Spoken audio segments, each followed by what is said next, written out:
Hello, welcome back. Um, Today we are going to continue reading the novel Lord of Mysteries by Cuttlefish That Loves Diving. Last time we read chapter 16 to 18. What happened? We joined the Nighthawks and we got a big uh, lecture from Dunn about how Beyonders lose control. So let's continue today with chapter 19,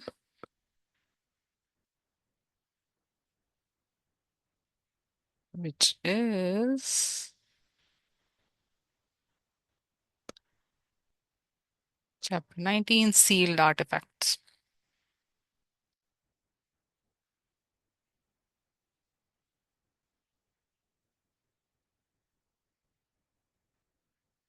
We are guardians, but also a bunch of miserable wretches that are constantly fighting against dangers and madness. The corridor outside the window was sealed, its walls ice cold. The room was illuminated with bright yellow lights. Dunsmith's delivery echoed, sending blow after blow to Client's heart. It left him temporarily at a loss for words. Dunn shook his head and smiled when he saw Clan silent. Are you very disappointed? Beyonders are not like what you imagine them to be. We are always treading alongside danger.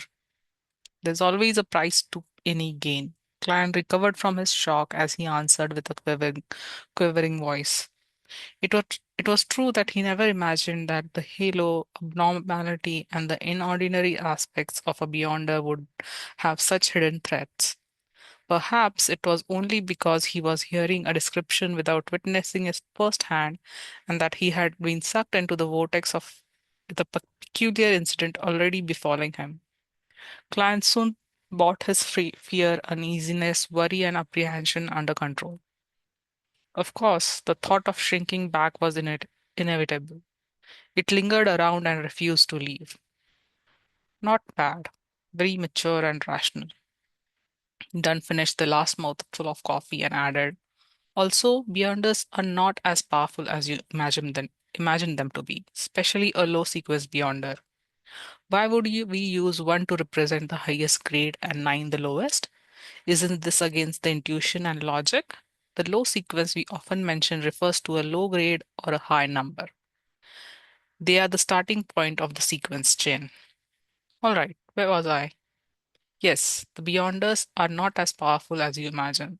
A low sequence Beyonder's power is no match for guns, much less cannons. They're just more fascinating and indefensible than firearms. If you have a chance to become a Beyonder in the future, you must consider what I said today carefully. Do not make rash decisions. Clan gave a self-deprecating smile. I don't even know when I'll have the chance. He felt that he would not miss the opportunity if it presented itself to him.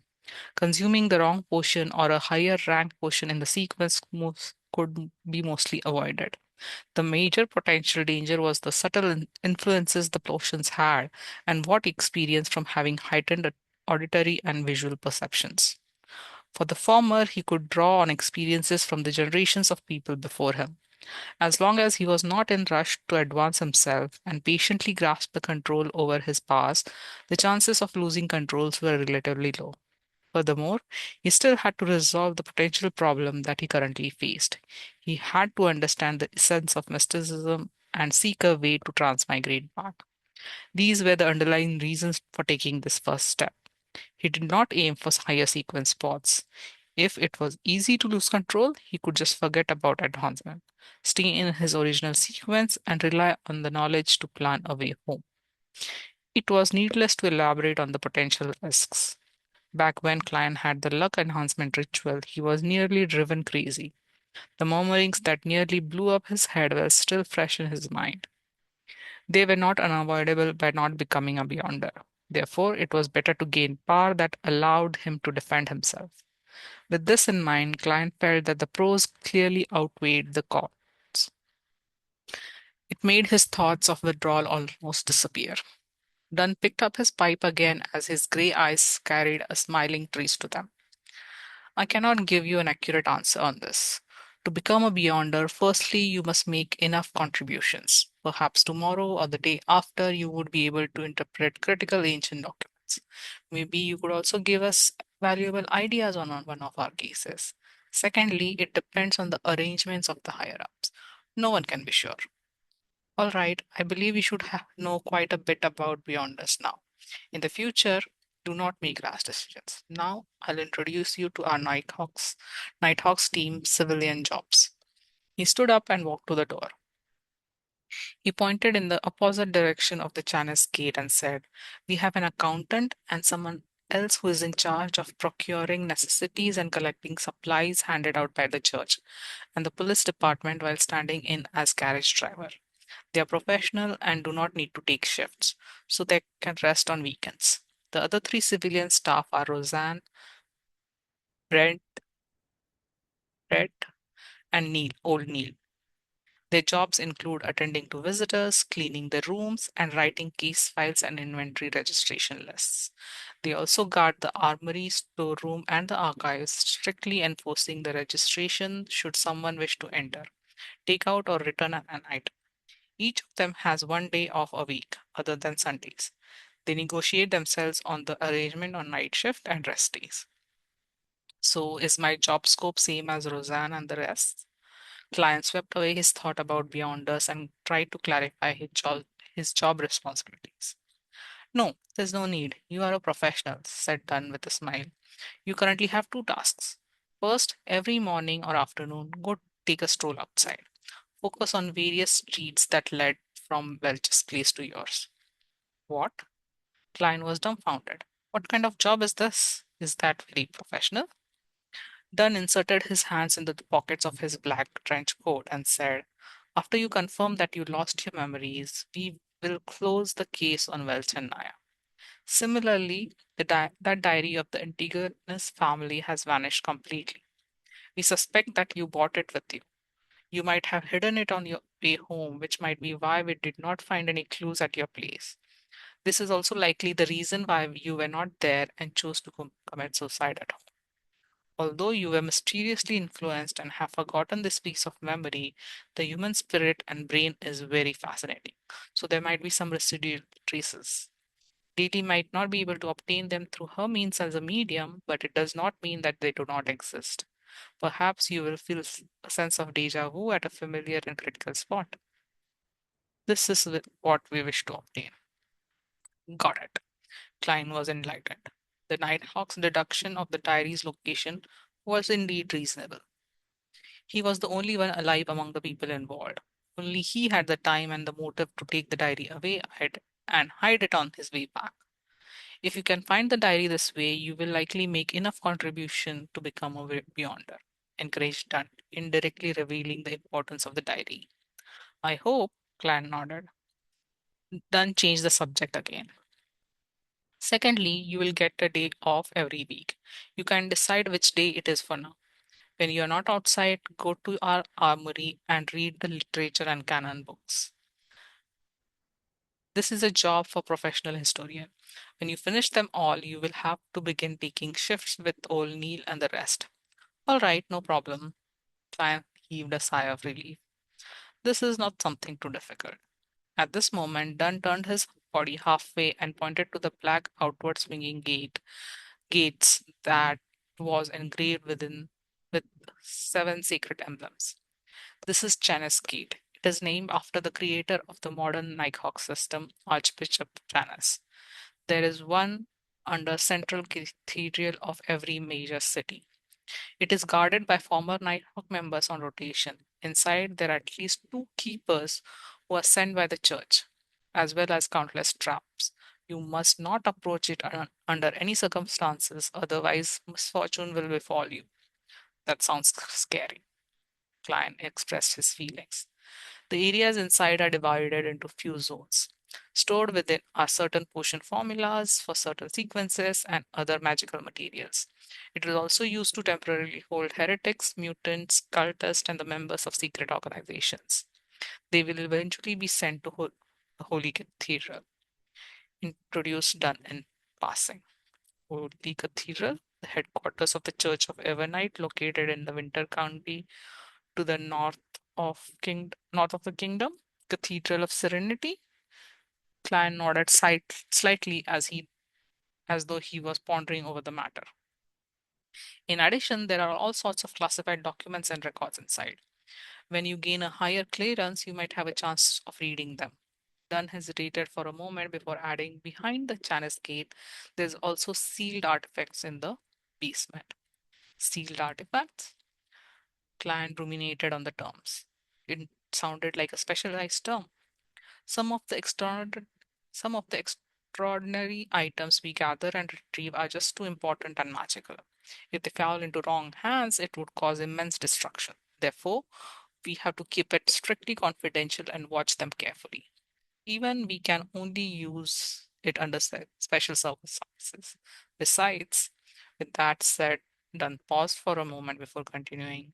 Besides, there are some things inside that are very special. They have a certain living characteristics which can entice the keepers. It would influence the surroundings, attempt escape, and cause catastrophic outcomes. They have to be strictly controlled. How fascinating, commented Klein wistfully. The Nighthawk headquarters have categorized the seal artifact into four grades. Grade 0 represents extremely dangerous. They are of highest importance and of highest confidentiality. They are not to be inquired, decimated, described, or spied. They can only be sealed in the basement of the Holy Cathedral, described done in detail. Grade 1 is highly dangerous. They can be used in limited ways. Their security clearance is limited to diocesan bishops or Nighthawk deacons and above. The central cathedral of the diocese headquarters, like Backland, can store one or two artifacts. The rest will be handed over to the Holy Cathedral. Grade 2 is dangerous. They can be used with care and moderation. The security clearance requires one to be bishop or Nighthawk's team captain and above. The central, the central cathedrals in the various cities can store 3 to 5 artifacts. The rest will be turned into the Holy Cathedral or the diocese headquarters. Grade 3 is considerably dangerous. They have to be used carefully. They can only be requested for operation that require 3 or more people. The security clearance requires one to be a formal member of the Nighthawks. In the future, you'll see the corresponding documents. Through the numbers, you can understand what they represent. For example, 2-125 means that it is a dangerous grade sealed artifact number 125. As Dunn went on, he suddenly turned around and returned to his room. He pulled out a piece of paper from the bottom of the drawer. By the way, take a look at this. 3 years ago, a newly appointed archbishop lost control. For some unknown reason, he stormed through various levels of protection and vanished mysteriously with a grade 0 sealed artifact. Memorize this photo. If you discover him, do not alert or disturb him. Re- Return to report it immediately, or the chances of you dying in the line of duty is 1,000%. What? Plan received the piece of paper. There was no title on it. It was just a black and white photo with a few lines of words. In Inse, Inke, Ink, Ince, Zangwill, male, 40 years old, former archbishop, a gatekeeper who failed in his promotion and was enticed by the devil and was corrupted. He escaped with the sealed artifact 0-08. Particular traits are the picture depicted, I'm going to call him Ink Zangwill, as wearing all black clergyman robe with buttons on both sides and a soft cap. His hair was dark blonde, and his pupils were so blue that it was nearly black. He had a high nose, and his lips were tightly pursed. His facial features were like a classic sculpture without any wrinkles. The most striking characteristic was he was blind in one eye. The description of the corrupted is so detailed but the only thing about the sealed artifact is its code name. Klein honestly offered his first impression. That's why it is of at the highest security clearance. The search for the the search for sealed artifacts number 0-08 is only described verbally and never written in words. Even so, the description will be little, said Dunn with a sigh. 0-08 appears to be a common quill, but it does not need ink to write. That's all. Dunn did not dive deeper into the topic. He tugged at the golden chair on his black trench coat. He tugged at the golden chain on his black trench coat and took out a gorgeous pocket watch of the same color. He clicked it open and took a glance before pointing outside. I've told you all you need to know. Go to the armory to find old Neil. Get him to arrange the documents that you need to read. He's no ordinary civilian clerk. He was once a formal member, but due to his advanced age, he failed to be promoted. His health is ailing, so it's no longer suitable for him to handle cases. Furthermore, he does not wish to become an internal keeper or rest at home. All he wishes to be accomplished by all he wishes is to be accompanied by the documents and records. Chapter 20: The Forgetful Dove. Okay. Klein bowed slightly as he wore his short top hat again. However, his mind was preoccupied with how sealed artifact 0-08 looked. It appeared to be just your everyday quill. It writes without ink. Then what does it actually use? What makes it classified at the highest level of confidentiality that it deems extremely dangerous? Can it be a pen that kills anyone whose name is written? No, that would be way too heaven defying. Ink Sangwell wouldn't need to escape and hide away if that were the case. Just as Klein turned around to leave, Dunn suddenly shouted out to him, "Hold on, I forgot something." "What?" Klein turned his head, his eyes puzzled. Di- Dunn put his pocket watch. Dunn put back his pocket watch and said with a smile, "Later, remember to visit the accountant Mrs. Oriana, and get an advance payment of 4 weeks, a total of £12. After that, you'll earn half your salary every week until the difference is covered." "That's too much. There's no need for this. The amount should be reduced," Client said subconsciously. He had no objection towards an advance payment. After all, he didn't even have the money needed to pay for the public horse carriage trip home. However, to receive £12 at once left him a little afraid. "No, it's necessary," Dunn said as he shook his head and smiled. "Think about it. Do you wish to continue living in your present apartment, one that needs you to share a bathroom with so many other tenants? Even if you aren't taking yourself into consideration, think about the lady. Besides," he paused when he saw client nod in agreement. He smiled and sized up client's garb and said with a meaningful intent, "Besides, you need a key, and you should buy a new suit." Klein was taken aback for a second before snapping back to reality. His face immediately burned with embarrassment since the suit he was wearing was cheap and of inferior quality. Typically, a top hat was made of silk, costing 5 to 6 soldi. A bow tie was 3 soldi. A walking cane inlaid with silver was 7 to 8 soldi. A shirt was 3 soldi. White pants, a vest, and tuxedo were around £7 in total. Leather boots were 9 to 10 soldi. As such, an entire suit cost more than £8 and 7 soldi. Of course, to be a presentable gentleman, one needed a watch chain, a pocket watch, and a wallet. Back then, the original Klein and Benson had scrimped and saved before managing to save up a pool of money. When they went to a clothing store to check the price, they ended up running off without even bothering to try haggling. They each bought a set at a bargain shop near Iron Cross Street for a total of less than £2. It was also because of that incident that the original client had a deep impression of the price of clothes. "Okay," client stammered a reply. He was like original client. He was someone who cared about his appearance. Dunn took out the pocket watch again and clicked it open to take a glance at it. "Perhaps you should find Mrs. Oriana first. I know you'll spend quite some time at Old Neil's while Mrs. Oriana will likely be returning home soon." "All right." Klein was acutely aware of his state of poverty and did not object to it. Dunn returned to the table's side and pulled at few hanging ropes as he said, I'll get I'll get Roseanne to bring you there. The ropes began their operation as the gears ground, producing a chime from a bell at the reception area of Blackthorn Security Company. When Roseanne heard it, she hurriedly stood up and carefully made her way down. It did not take long before she appeared in front of Klein again. Dunn said humorously, I did not disturb your rest, right? Oh, bread, bring Moretti to Mrs. Oriana.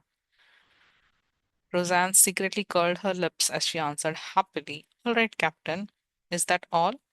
At that moment, Klein blurted out in surprise. To get his advance payment from finance, a need to write isn't there a need to get an approval letter from the captain? Shouldn't you write something?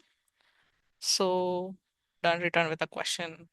I mean, don't I need your signature to claim an advance payment from Mrs. Oriana? Klein tried his best to use simple language. Oh no, there's no need. Roseanne is proof enough. Dunn pointed at the brown haired girl and gave a reply. Captain, it seems there's almost zero management of our finances. Client resisted his urge to deliver a sarcastic comment before turning to leave the room with Roseanne. At that moment, he heard Dunn shout out again. Hold on, there's still another thing. Can you finish it all at once? Client turned back with a smile face. Yes? Dunn pressed his temple and said, when you meet old Neil, remember to collect 10 demon hunting bullets. Me? Demon hunting bullets? Client returned in astonishment. Welch's revolver is still with you, right? There's no need for you to turn it in. Dunn inserted a single hand into his pocket and said, with the demon hunting bullets, if you were to face a paranormal danger, you'll be able to protect yourself. It will also give you some courage at the very least. There's no need for you to add on the final sentence. Just as Klein was vexing over the problem, he answered without any hesitation. All right, I'll remember to do so. This will require me to write a formal document. Wait a moment. Dunn sat down and picked up the dark red fountain pen. He scribbled a note and signed it and stamped it. Thank you, Captain. Client received it sincerely. He slowly walked back before turning around. Hold on, Dunn shouted one more time. Captain, you look to be in your 30s. Why do you have the symptoms of dementia? Client squeezed out a smile and turned around to ask, Is anything else? I forgot earlier that you're not trained in shooting, so getting demon hunting bullets would be useless. Let's do this. Collect 30 normal bullets every day. Take the opportunity when you go out to the street corner. Is the underground shooting range at number 3 Zotland Street. Most of it belongs to the police department, but there is one that is specially for us Nighthawks. Oh, right, you also need to get a badge from Old Neil. Otherwise, you won't be able to enter the shooting range. Then smacked his forehead and took back the note from client. He then added the information and stamped it with another seal. A good marksman is produced by expending bullets. Do not think lightly of it. Dunn handed back Klein the modified note. Got it. Klein, who was fearful of danger, yearned to visit the shooting range that very day. He took 2 steps towards the exit before carefully turning around halfway. He deliberated before asking, Captain, is there anything else? No, Dunn nodded firmly. Klein heaved a sigh of relief and walked straight out the door. While walking, he had the strong urge to turn around and ask another, Are you sure there's nothing else? He resisted that urge and finally left the keeper room successfully. Captain has always been this way. He often forgets things. As Roseanne walked by his side, she softly disparaged the captain. Even my granny has better memory than him. Of course, he only forgets the trivial stuff. Yeah, the trivial stuff. Klein, I'll call you Klein in the future. Mrs. Oriana is a very affable person. It is easy to hit it off with her. Her father is a watchsmith with excellent skill. As Klein listened to the brown haired girl rattle on, he stepped onto the stairwell and turned to the upper floor. He found Mrs. Oriana in the far office on the right hand side. She was a black haired woman dressed in a flounce lace dress. She appeared in her 30s and had a fashionable curly hair. Her pair of green eyes were clear and smiling, and she seemed refined and elegant. After Oriana heard Roseanne repeat Dunsmith's instructions, she took out a note and wrote an advance slip. Sign here. Do you have a seal? If not, you can leave a thumbprint. All right. Now familiar with the procedures, the client completed the formalities. Oriana took out a copper key and opened the safe in the room. As she counted the pounds, she said with a smile, "You're lucky. We have enough cash today.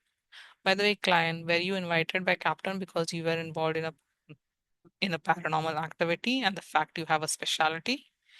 Yes, you have impeccable intuition. Client was not stingy with his compliments. Oriana took out four notes with light gray backgrounds with deep black patterns printed on them. After locking the safe, she turned around and smiled. That's because I had a similar experience too. Really? I showed an appropriate level of surprise. Do you know about the serial killer that sent Tengen City into a frenzy 16 years ago? Oriana handed over 4 gold pounds to Klein. Yes, it's the one which had 5 girls killed consecutively. They had their hearts and stomachs removed by that bloody butcher. My mother often used that matter to scare my sister when we were young, Clarence said as he thought about it.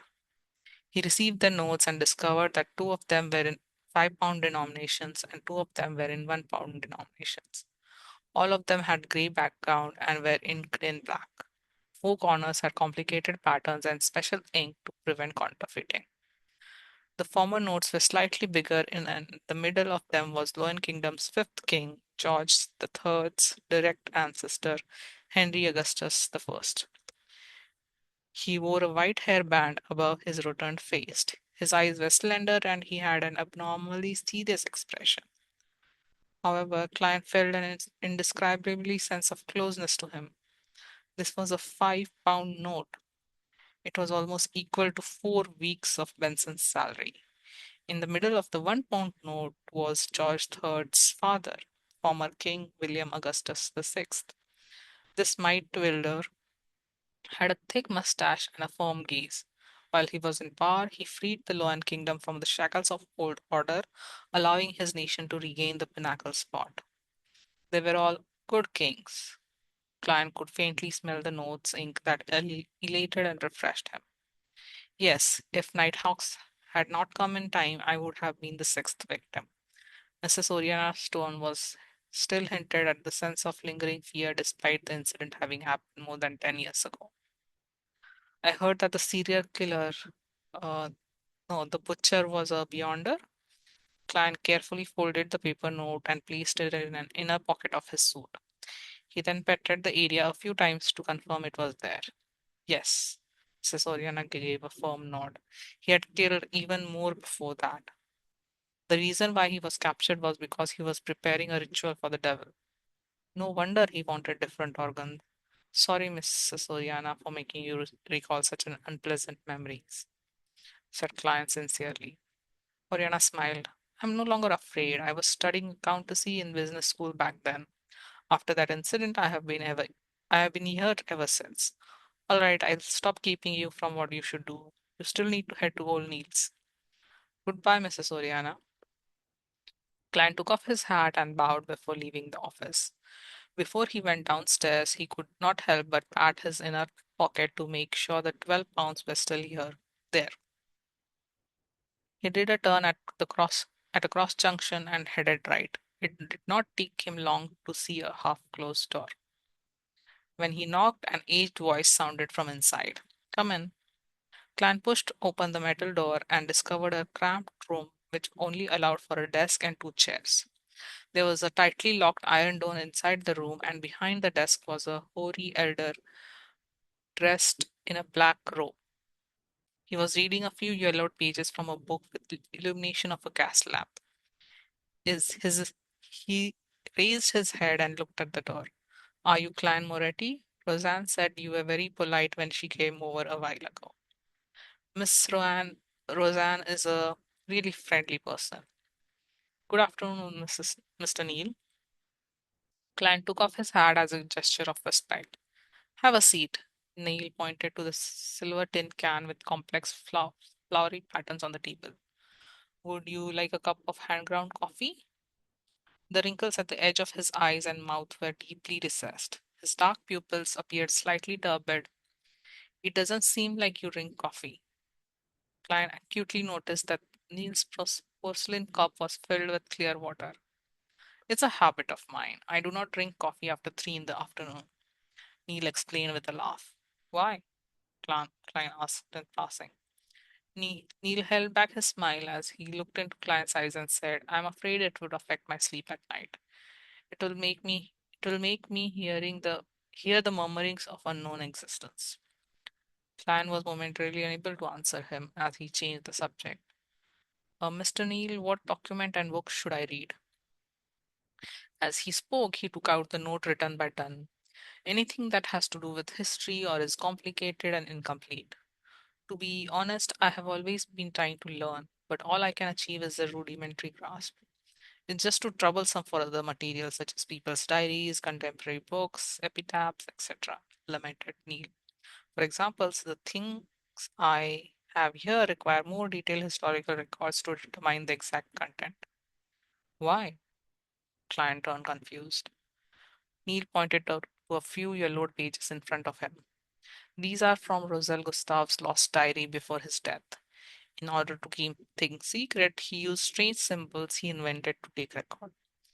Emperor Russell, the Transmigration Senior, Klein was taken aback as he immediately listened attentively. Many people believe that he did not truly die. Instead, he became a hidden god. Therefore, cults which revere him have always been holding special rituals to attempt at gaining his power. We will occasionally encounter such incidents and obtain a few original or duplicated copies of the diary, Neil said with a shake of his head. Till date, no one has been able to decipher the special symbols' true meaning. Therefore, the Holy Cathedral has permitted us to keep copies for research, hoping that it would bring them a pleasant surprise. With that said, Neil revealed a smug smile. I have already deciphered a few symbols and have confirmed that they represent numbers. Look at what I discovered. It's an actual diary. Yes, I wish to use history from different periods, especially events that revolved around the emperor. By comparing those records to the ones written in the diary of the corresponding day, I can try to interpret more of the symbols. That's the mind of a genius, right? The old gentleman with white hair and deep wrinkles looked at Klein with bright eyes. Klein nodded in agreement. Yes, you can also take a look at it. Tomorrow you'll have to help me with this diary. Neil pushed the few yellow pages towards Klein. Klein turned then around and took a glance at them, but it immediately stunned him. Although the symbols had been copied in terribly ugly fashion to the point of looking little distorted, there were no way he could be mistaken. This was because they were words he was most familiar with, Chinese, and it's fucking simplified Chinese. Chapter 21. An old friend in a different world. In an instant, Klein believed that he had transmigrated back. However, the elegant glass gas lamp surrounded by brass grids and the silver inlet tin which Neil kept his hand ground coffee in made him recognize the reality he was in. The transmigrator, Emperor Roselle, is really a fellow countryman of mine. He was using simplified Chinese, which does not exist in this world, to record secrets. With the indescribable feeling of identifying an old friend in a different world, Claire quickly read through the 3 pages. 18th November. Truly a fascinating matter. A blue sky experimentation and a chance mistake made me discover the pathetic fellow lost and trapped in the deep darkness amid the storms.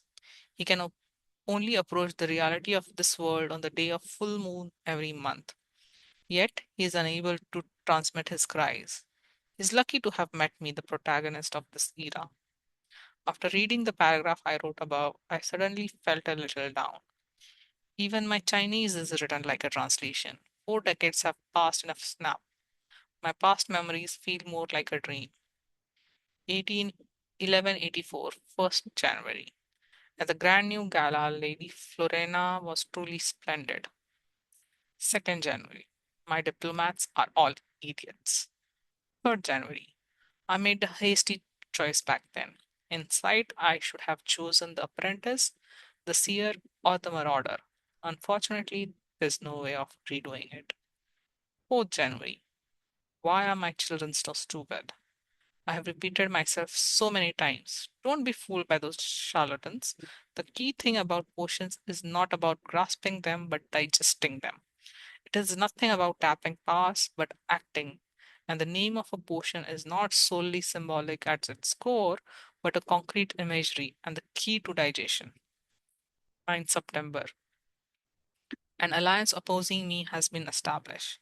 Faceac from the north, Loen from the east, Fenya Potter from the south. My enemies have finally joined forces, but I have no fear. I will use facts to teach them that the generations of weapons and knowledge cannot be compensated by mere numbers and low grade sequences. Besides, it's not as though I have not do not have subordinates. As for the higher grades, have they forgotten who I am? 23rd of September. I've lost communications with a ship seeking the forsaken land of God. I should consider inventing wireless telegraphs. I hope it would not be affected by the storm. 24th of September. Miss Ithaca is more mesmerizing than Lady Florina. Perhaps I'm just being nostalgic about my youth.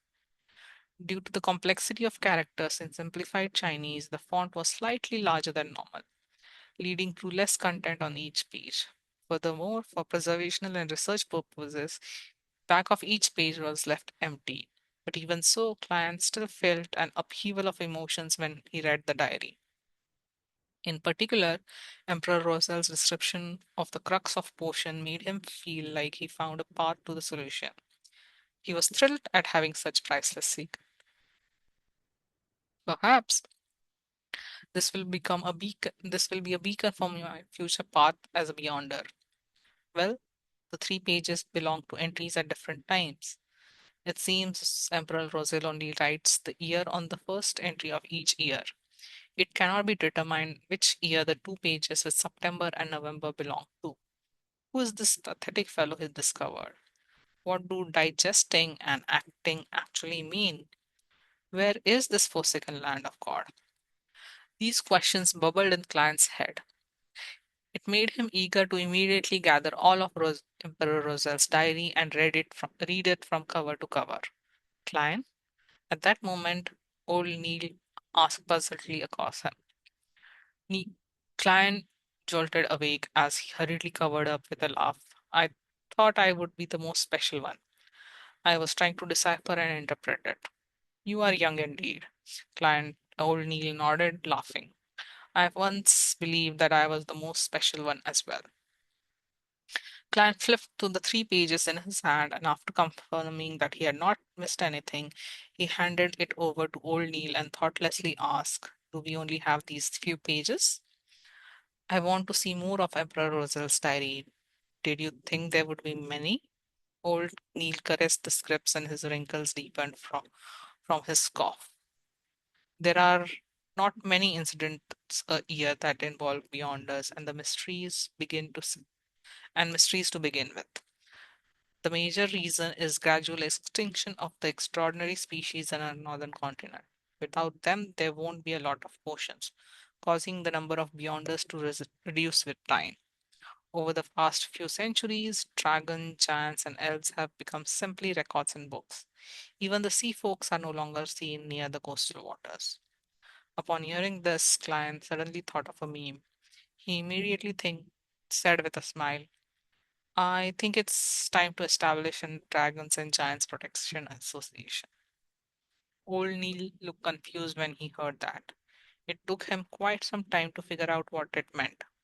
After figuring out its meaning, he rapped the table and laughed quite heartily in a not so gentlemanly manner. Klein, you are really humorous. This is a tradition of our Loen kingdom. It's good that young people have a sense of humor. I believe we shouldn't be overly narrow in scope.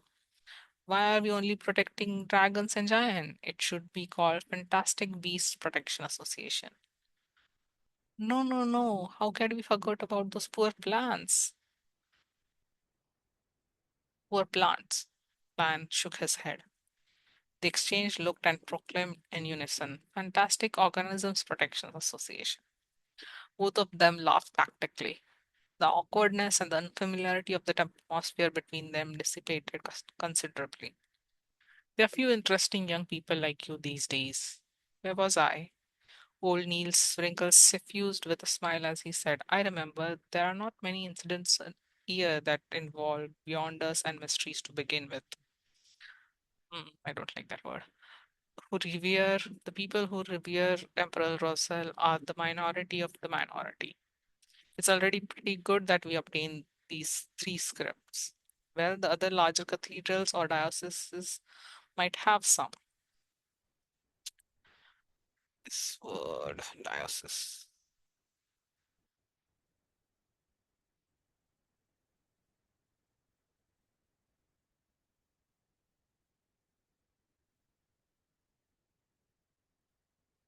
After muttering a few words,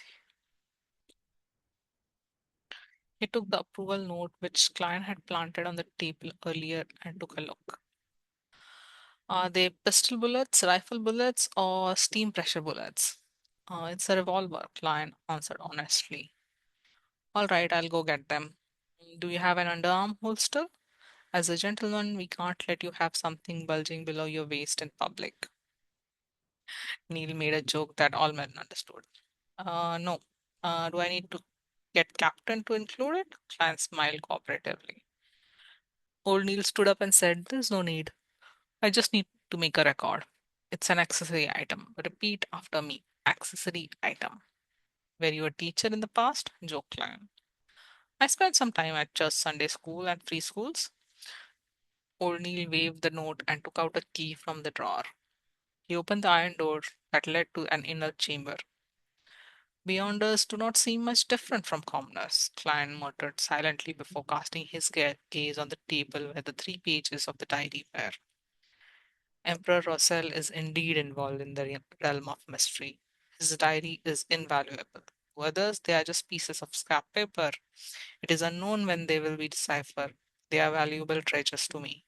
I wonder where the remaining parts of the diary are. I have to think of ways to get more. Klein's mind went through upheavals as he could hardly calm down. He continued and discontinued until old Neil came out and closed the iron door.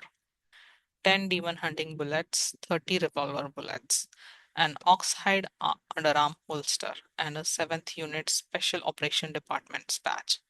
Please count them and give them a try. Remember to sign the logbook.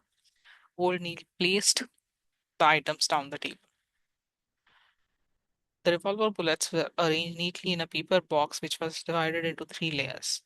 The bullets shimmered with a yellow sheen just like the bullets back home, but they appeared narrower. As for the demon hunting bullets, they were kept in a small iron box. The shape was identical to the regular revolver bullets, but their surface was in silver in color. Upon more careful examination, they were complicated and dazzling patterns with tiny sacred emblems, a black background dotted with stars and half crimson moon engraved at the bottom. The oxhide holsters felt solid and it came with a belt and a buckle. Besides it, there was a badge half the size of a palm. It had a metallic background with Ava County Police Department and 7th Unit Special Operations Department inscribed in silver text. They formed almost 2 sealed circles and surrounded 2 crossed swords and a crowned police emblem. Unfortunately, it's not a Nighthawk's badge, Client said half wistfully and half probingly. Old Neil smiled and urged Client to test the underarm holster. After he took off his jacket, Client took quite a bit of effort to buckle up the holster, which hung loose to his left armpit. Not bad, he put on his jacket again. Old Neil sized him up and nodded in satisfaction. It suits you well. My judgment is correct, accurate as usual. After putting away the other items into his pockets and signing the old book, signing the logbook, Klein had a short casual conversation with old Neil before leaving. Halfway, he suddenly slapped himself in the forehead. I forgot to learn more about the sequences and potions. It's all fault of the Emperor Rosal's diary. At this point, he was still unaware of what the first sequence of complete pathway of the Church of Evernight. At this point, he was still unaware of what the first sequence of the complete pathway the Church of Evernight possessed. All he knew it was that it started with sequence 9. Roselle had apparently mentioned something, the sleepless. Just as Klein was slowly walking towards the stairs, a person came down. He wore tight trousers which made movements easy. His white shirt was not tucked in, and he had a clear romantic temperament of a poet. He was none other than the black haired, green eyed police inspector who had previously come to search Klein's place. They had met they had met upstairs previously but had not exchanged words. Good afternoon, greeted the young poet like Nighthawk with a smile. Good afternoon. I believe I do not need to introduce myself, answered Klein humorously. There's no need. I have a deep impression of you. The young Nighthawk extended his right hand and said, Leonard Michel. Michel? Yeah. Sequence 8's Midnight Poet. Sequence 8, he really is a poet. Klein smilingly shook his hand as he returned with the question, You have a deep impression of me? Leonard Michel's green eyes were deep as he replied with a faint smile. You have a special disposition. He feels and sounds so gay. The corners of Glenn's mouth moved slightly as he barely said with a smile, I don't think so myself. After encountering an accident like that, you remained alive despite not receiving our protection immediately. That makes you special enough. Leonard pointed ahead. I have to replace Captain. See you tomorrow. See you tomorrow. Client returned to make way for the Client turned to make way for the Nighthawk. As he walked to the end of the stairwell, Leonard Michel suddenly turned around and stared at the stone paved ground, which was illuminated by the yellow sunset. He muttered into the air softly. Did you manage to notice anything? Dot dot dot. Indeed, there was nothing special about him. Hmm. All right, we'll stop here for today. That was pretty interesting. Thank you for listening and see you next time. Thank you.